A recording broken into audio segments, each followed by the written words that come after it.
I live in Lakeland, Florida. This happened around 2016 when I was a heavy Call of Duty Black Ops 3 player.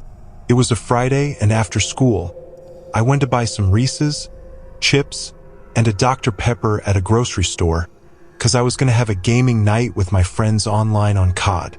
Our night began at around 6 p.m., and we played like 8 matches before we met someone extremely creepy for the first time. Me and other 2 friends were talking on the mic when this random guy started talking to us. "Hey, you guys, can you add me? I promise I won't say anything offensive." I didn't have many friends that time, so I just agreed along with my friends without thinking much of it. His name was Steve, and he told us he didn't spend too much time playing because he was trying to get into college and stuff. At first, he didn't seem weird or anything, so after we played together, we exchanged Instagram accounts. A day later, on Saturday night, I was playing with one of my friends, and we didn't invite Steve because we thought he was busy, but then he suddenly joins our game. "Hey guys, why didn't you invite me? That's very mean," he asked. "Hey man, we thought you were busy." He noticed I was talking with one male friend, and I'm a girl, so he asked, "Are you guys dating?" So I said, "Of course. Have you ever seen a girl be friends with a boy?" I was clearly joking, but he didn't realize it. Then there was an awkward silence.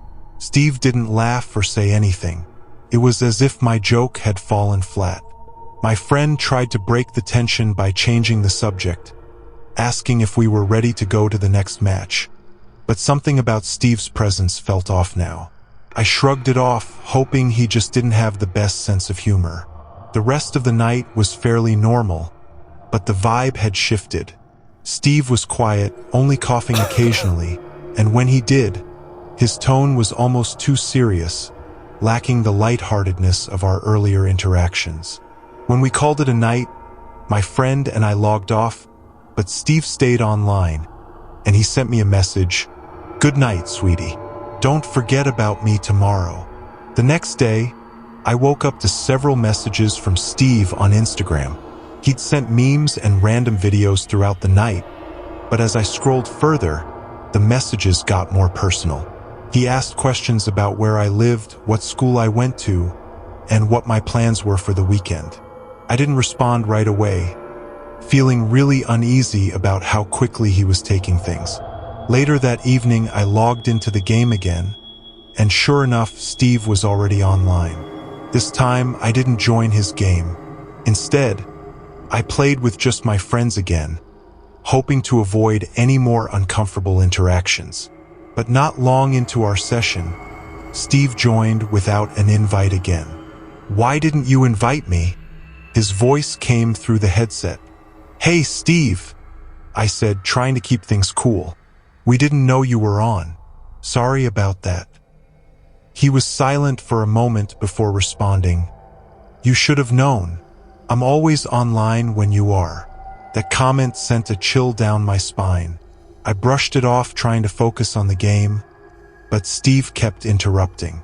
He started making strange comments, like how he thought he was taller than my friends and how he'd love to hang out in person.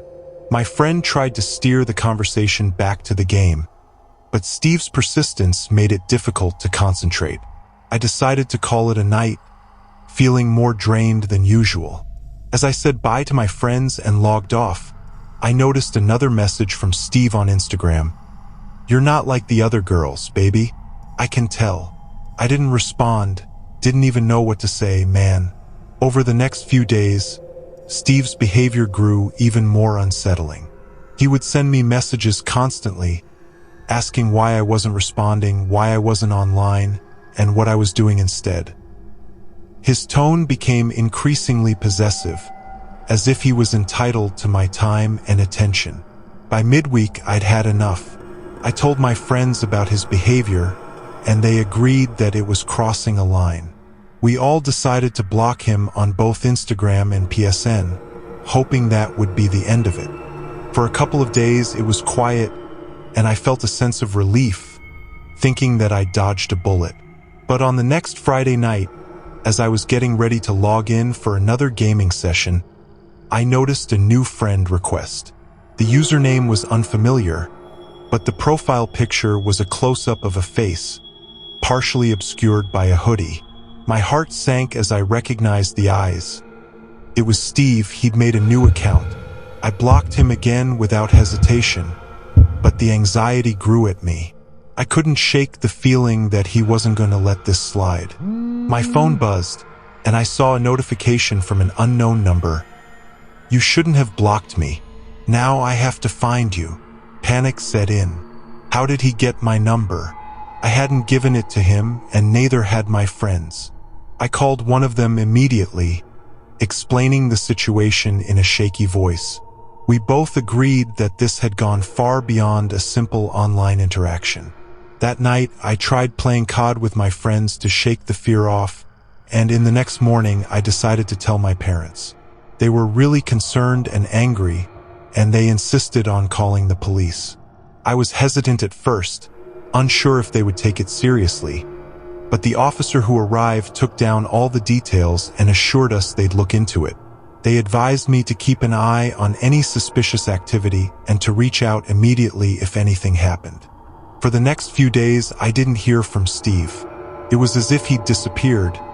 No messages, calls, or anything. The city I lived at that time was close to his city, so I couldn't shake the feeling that he was trying to know where I lived. Days later, I was starting to relax and forget about these things. But then, late one night, just as I was about to drift off to sleep, I heard a faint tapping at my bedroom window. My heart raced as I sat up in bed, straining to hear if it was just my imagination. But then it came again. It was weird cause my bedroom was on the second floor of the house. When I slowly approached the window with my hands trembling and pulled back the curtain, standing just outside in the dim light of the backyard was a figure. It took me a moment to realize that it was indeed Steve, with his face partially obscured by a hoodie. He must have had threw a rock or something up on my window. His eyes locked onto mine, and a twisted, disturbing smile spread across his lips as pulled out a paper that read, "Found you." I stumbled back a little, but before I could even scream, he turned his back and ran out of sight. I woke up my parents, but there was not much we could do. They called the police, but there was never a new trace of Steve near our house, and I never got a single message or anything from him again. It makes me wonder where the hell is he now, or if he's even alive. We eventually moved out of the city.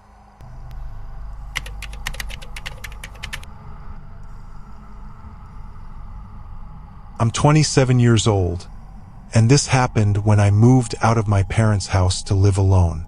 It was Saturday, and one of my favorite things to do is play games on my PC in my room, like CSGO, Call of Duty, and NBA 2K. It was around 7 p.m. and I was playing CSGO. At one point I got out of the game to get something to eat on the kitchen. That's when I saw it. A shadow silhouette of a man standing in the living room. I froze in my tracks and with my heart pounding in my chest as I tried to process what I was seeing. It was completely unexpected. The silhouette was unnervingly still, just standing there, almost as if it was waiting for me to make a move. My initial thought was that someone had broken into the house, but how could they have done that without me hearing anything? I didn't know whether to confront the figure or retreat back to my room and call the cops, but as I hesitated, the shadow suddenly shifted slightly, turning its head as if it was aware that I was watching. I felt a cold sweat break out on my forehead. The shadow didn't move, but it seemed more solid now, more real. I realized I needed to do something, anything. Slowly, I reached for my phone in my pocket with my hand trembling. I kept my eyes on the figure, trying not to blink, afraid that if I did it might vanish, or worse, like run towards me. I fumbled with my phone, finally managing to turn on the flashlight. The light of the phone cut through the darkness and illuminated the spot where the shadow stood. But as soon as the light hit it, the figure vanished. One moment it was there, and the next it was gone, as if it had never been there at all.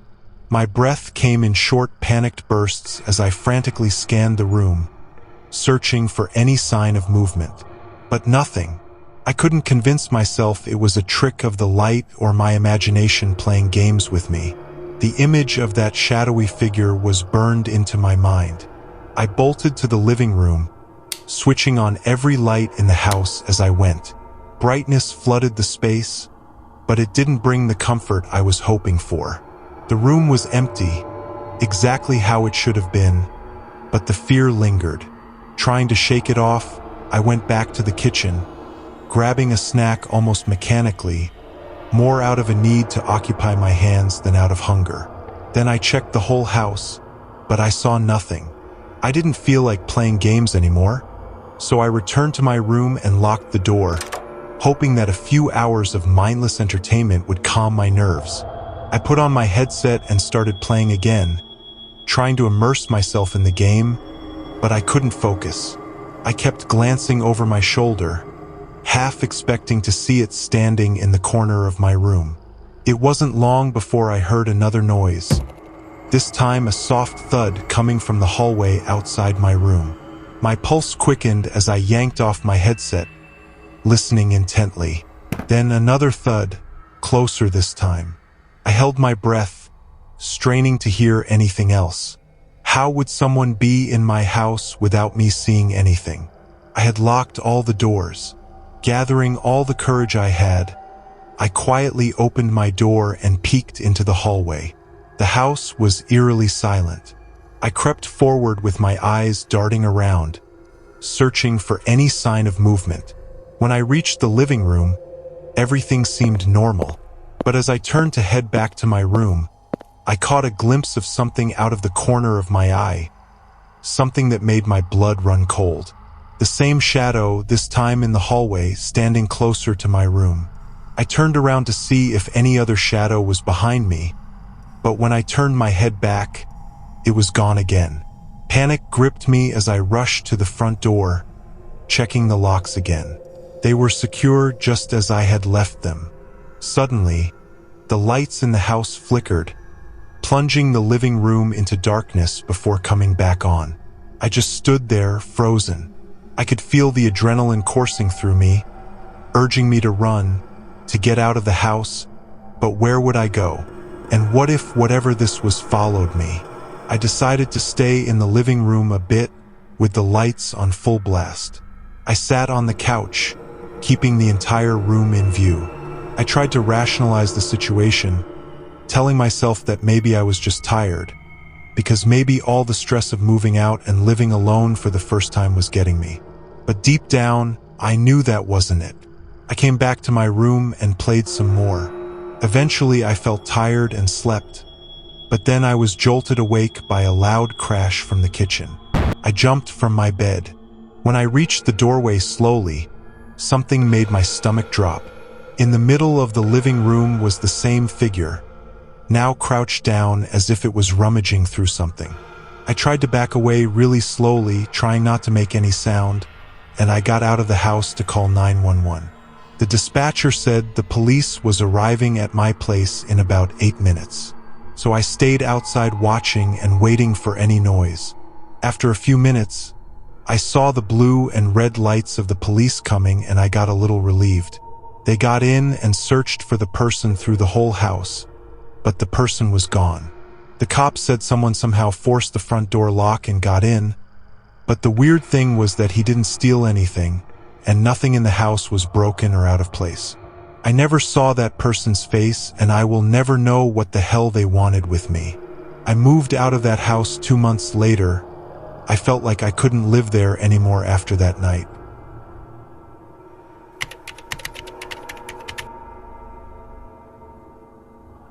This story happened in 2017, when I was 16 and playing Fortnite on a regular. After school, I went to my friend Jack's house to play the new season with him. We didn't have school the next day, so we were really happy and excited to play together and possibly win the new season's umbrella. Maybe 20 minutes after we started playing, we heard a knock on the front door. Jack said this was weird because it was a really silent neighborhood, and there weren't many neighbors next to his house. Jack and I exchanged a quick glance, quitting the match as the knock echoed through the quiet house. We could see the front door from where we were sitting in the living room, and it was just standing there, still and undisturbed, with no sign of who might be outside. Jack hesitated, then shrugged it off, saying it was probably just someone who had the wrong house or maybe a package delivery. At one point, he wanted to check it out, and I followed him, with my curiosity pulling me along. When we opened the door, no one was there. The porch was empty, and the street was just as silent as before. Jack looked around, even stepping outside to check the bushes and the driveway, but there was nothing unusual, just the same quiet suburban street we'd known for years. He scratched his head, confused, then turned back to me with a half smile. "Probably just someone messing around," he said, closing the door. We laughed it off, chalking it up to a prank or maybe even the wind, and went back to our game. But as soon as we sat down to play the next match, the knock came again, this time louder. We both froze. Didn't feel like a prank anymore. Jack's smile faded, and without a word we both stood up again. This time we didn't rush to the door. Instead, we moved slowly, cautiously, trying to peer out the windows without being seen. The street was still empty. Jack opened the door, and once again, there was nothing. No one was there. Jack hesitated, holding the door open as if expecting something, or someone, to appear out of the shadows. When he closed it, he double-checked the lock before we went back to the couch. We sat there for a moment, listening to the silence that had suddenly become more oppressive. Then, as if to break the tension, our game suddenly froze. The screen went black, and the PS4 made a weird, buzzing sound before shutting off completely. The room plunged into darkness, the only light coming from the faint glow of the street lamp outside. Jack cursed under his breath and fumbled for his phone to use as a flashlight. "Power outage?" I suggested, but even as I said it, I knew it didn't make sense. The lights in the hallway were still on, and I could see the clock on the wall ticking away normally. This was different, like something had specifically targeted our game. Jack restarted the console, but nothing happened. It was as if the whole system had just died. That's when we heard the knock again. This time, it was coming from the back door.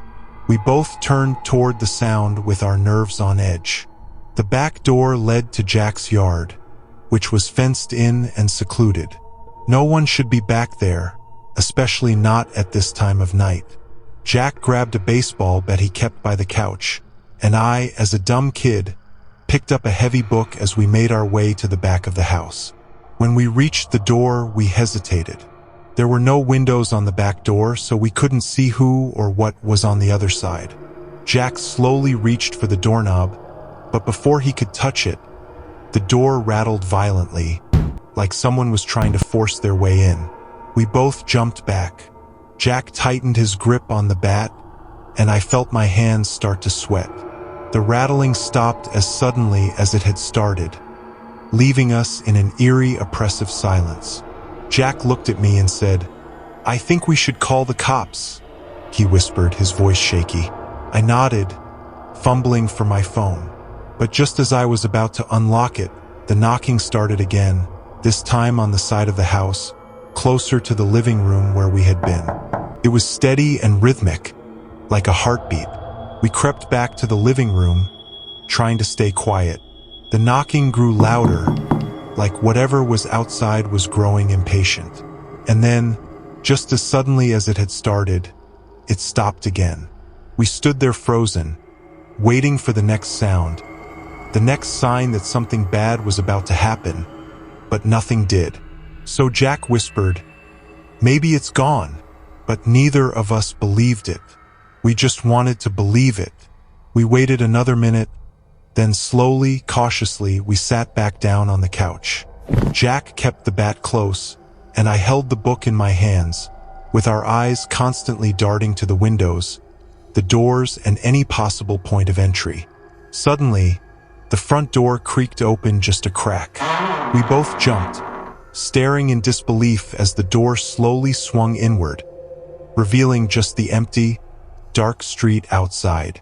My heart pounded in my chest, and I could feel Jack trembling next to me. Without a word, we both got up and approached the door, the bat and the book held out in front of us like shields.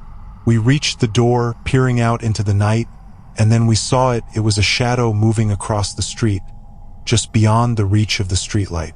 It was tall and unnatural, and it moved in a way that made my skin crawl, like it was gliding rather than walking. Jack and I both froze, watching as the figure slowly moved closer, its form becoming more distinct with each step. Suddenly, the shadow stopped, and we could feel it watching us, even though we couldn't see its eyes. The air grew colder, and I could feel the hairs on the back of my neck stand up. Jack tightened his grip on the bat, ready to swing if it came any closer. And then, the shadow turned and ran, or glided away unlike any human has done before. It disappeared, leaving us standing there with our hearts racing, unsure of what had just happened. We quickly shut the door, locking it tight and pushing a chair against it. Then we called his parents, and they arrived maybe 15 minutes later. We didn't sleep that night, and Jack never saw anything like this thing again. Years later to this day, we still try to find an answer for it. For that tall-ass shadow figure moving like something that you see in a YouTube scary ghost video. I'll never forget that night in my life.